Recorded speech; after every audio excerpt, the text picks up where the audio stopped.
Hello, this is Stash Luchkiw here at the Kyiv Post, and I'm here with Paul Nyland, who is the director and founder of Lifeline Ukraine.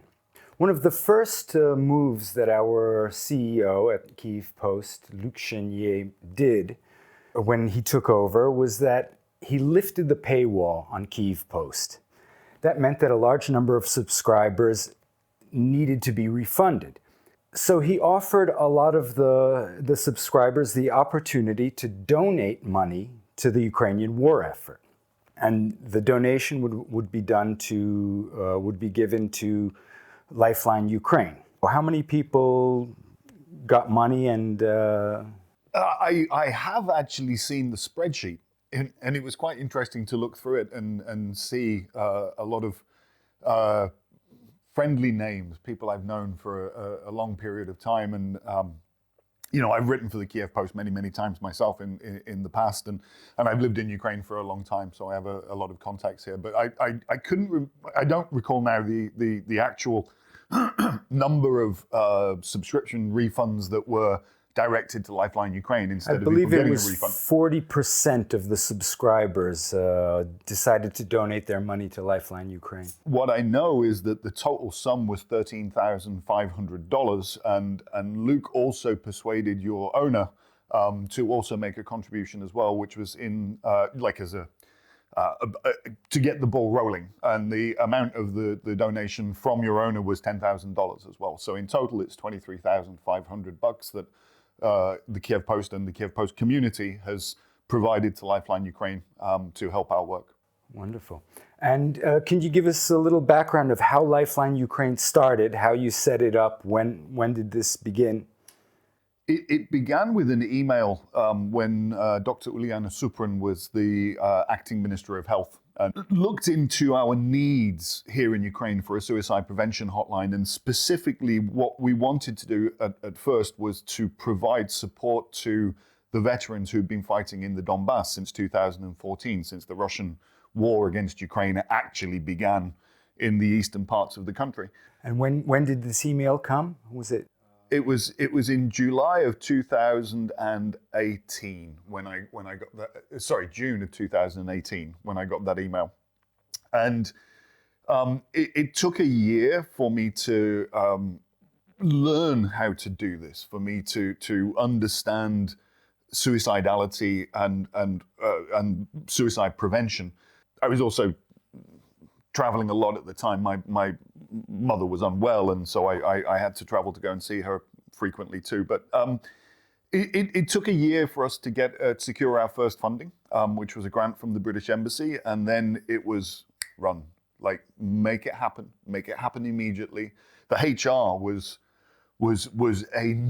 a slog that went on for months and months. But I met many wonderful people, and in preparing for Lifeline Ukraine's mission, I looked around the world. I looked at what's the best international practice.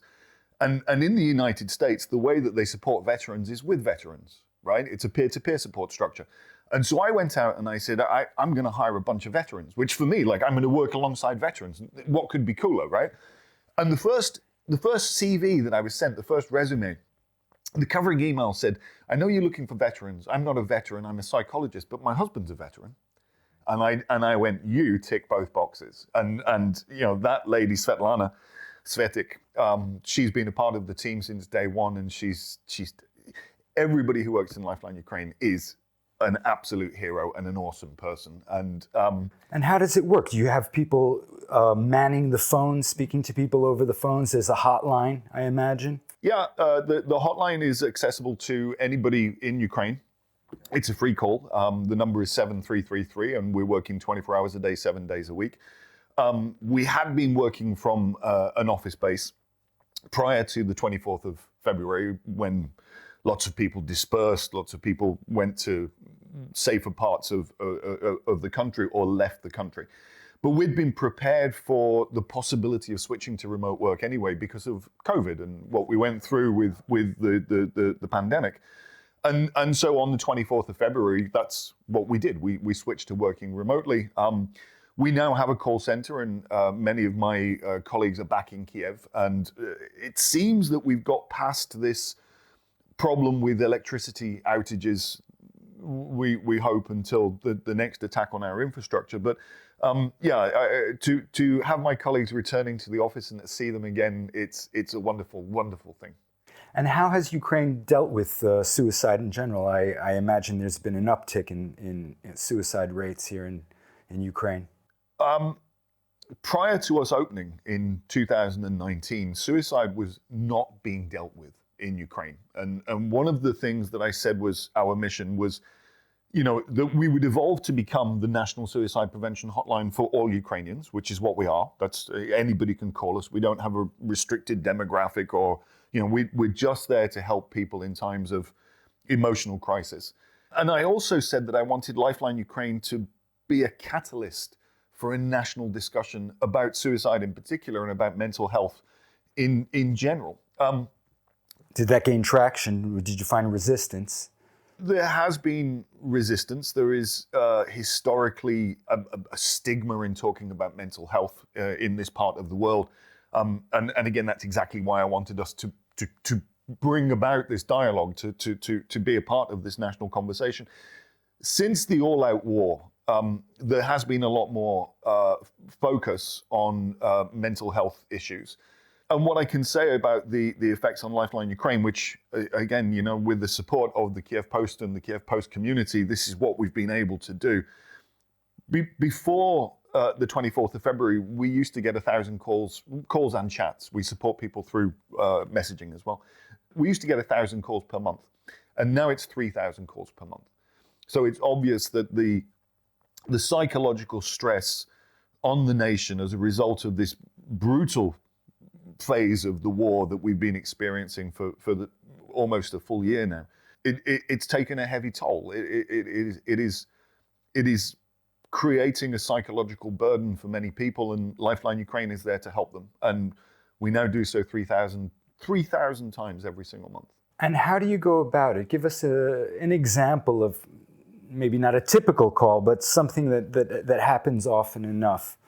What do you try to do to the person in distress? There's no such thing as a typical call, because we're all humans and we all have our own individual collection of issues that we're working through and dealing with. And my colleagues, when they answer the phone, they never know what is going to face them. They never know what's going to unfold in front of them. But when we begin the most difficult calls, the most intense calls, one of the things that I'll witness my colleagues doing very often is going through breathing exercises with a person.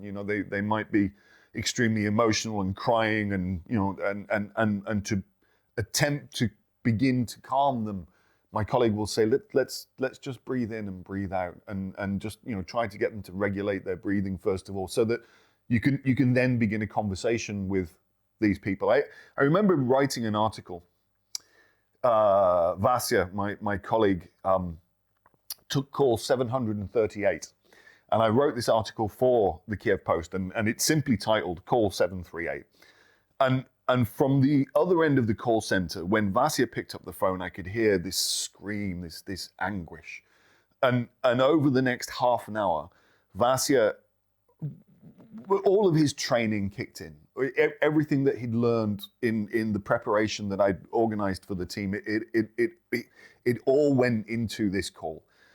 And the funny thing, and the reason why I wrote that article, was because we had a secret Santa in the office, and I drew Vasya, and I couldn't think. I went shopping and I walked around, and I couldn't think of what to buy him, and I thought to myself after that call, I'm just going to give him a very public display of my respect for him.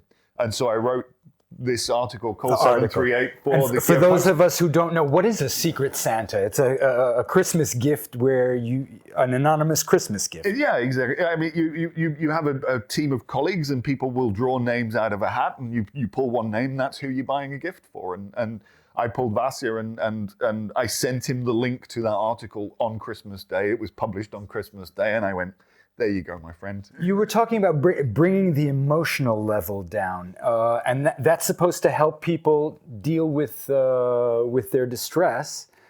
Is that one of the methods? When people are in such a state of emotional crisis, what we need to do is we need to stabilize the situation, and we need to help that person to move from that emotional place where they've found themselves. And it's almost always a combination of factors as well. There's never just that one thing. It's this is going wrong, this is going wrong, this is going wrong, this is going wrong, right?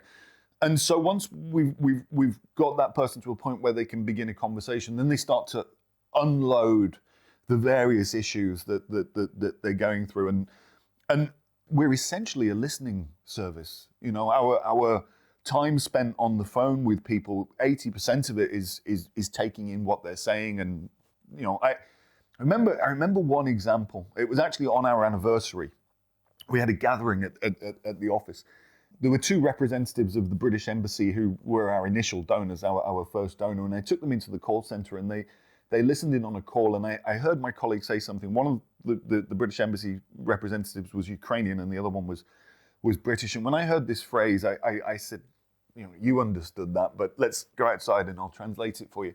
And it was quite simply, my colleague said, "You are not alone now. I'm here with you."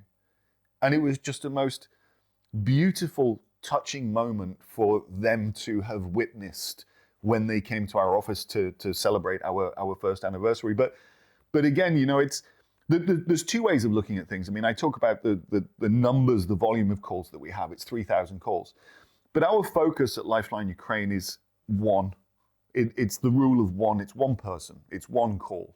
And it's this one right now. This instance of support, this instance of help. And that's the way that my colleagues think about every single call or every single chat message that they deal with. It's about supporting that one person in this one moment. Do you get a sense during the call that you've turned a corner, or that the person is out of danger? Is there any kind of telltale sign? You know, Stas, what's beautiful actually is we can begin a particularly difficult call, and then 25 minutes later, I sometimes hear my colleagues actually sharing a joke with somebody over the phone, and there can be laughter.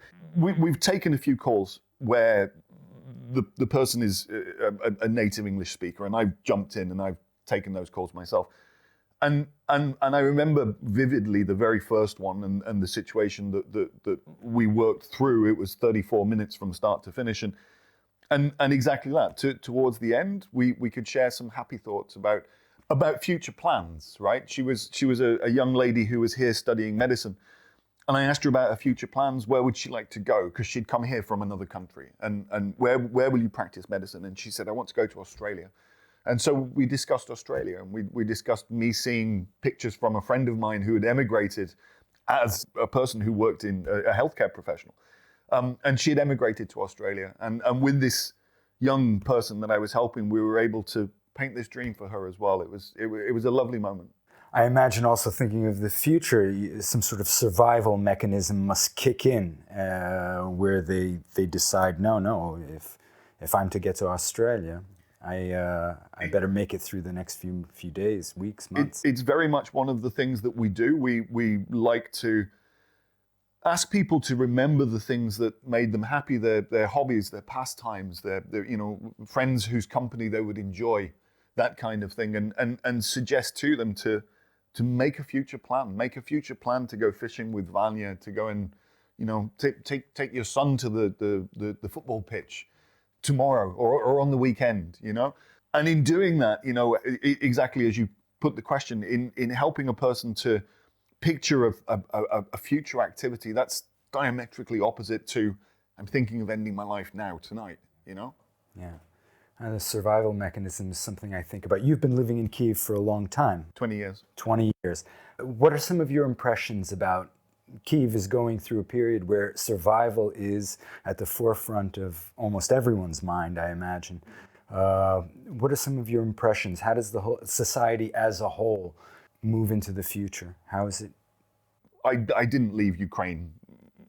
This is my home. I was not going to go anywhere when the all-out invasion began, but it's a privilege. It's an absolute honor to be witnessing what the people of Kiev, what the people of Ukraine are doing, and how they stoically go about their business in as best a way as they can. And there was a period where I was without an office after the battle for Kiev was won and the Russians were kicked out of the north of the city, and I began working out of a coffee shop then. And I noticed in snippets of conversations from around me, that everybody somehow was focused on the war effort, whether it's a volunteer translating news for an English language Twitter news feed, or whether it was somebody talking about donations to a foundation that's supplying equipment to the military.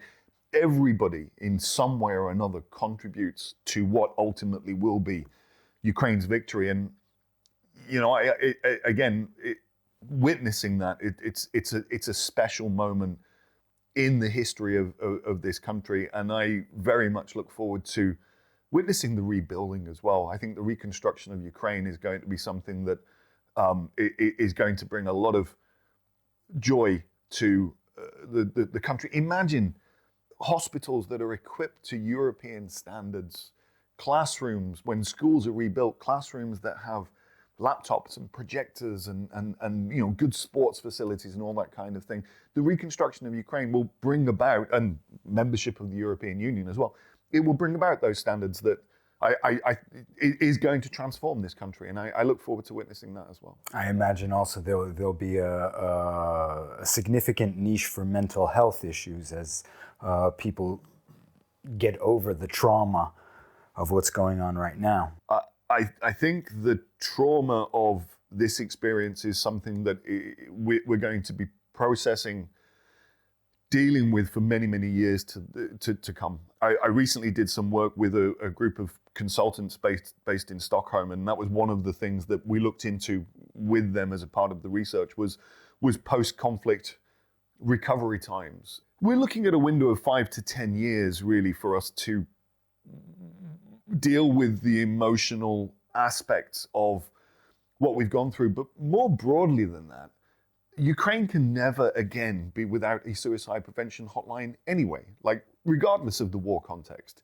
Every country in the world has to have a suicide prevention hotline, and Ukraine didn't. And I say that to people, and they're shocked, but the suicide prevention hotline in the UK has been operational for 50 years now. It's long been recognized that this is an essential national service that every country should have. And Lifeline Ukraine is now that. And I'm a guy who organized the thing, right? It's my colleagues who are the ones that are taking the calls, who are the ones that are helping people day in, day out, night in, night out. They're the ones who deserve all of the recognition and praise, because they're the people who are doing it. I organize something. Well, I think you've done great work, and I know everyone here at Kyiv Post is honored to be part of something like that. Thanks a lot, Paul. I'm grateful to you, and I'm grateful to the community as well.